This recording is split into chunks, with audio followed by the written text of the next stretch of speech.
梁思浩遭港台炒魷。港台高收聽節目《風騷快活人》主持梁思浩，尋日突然俾港台叮走啊！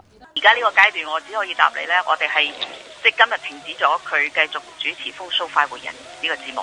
咁至於原因，我哋呢個階段冇補充。唔通同最近盛傳佢高價過檔鄭大班嘅數碼電台有關？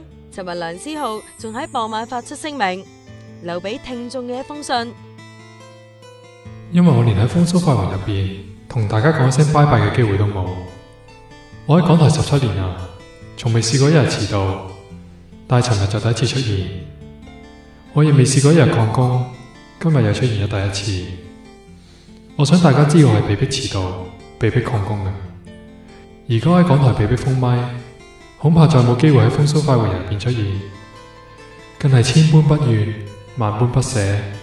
我冇主動辭職，我一直念念不忘喺港台一起走過嘅日子。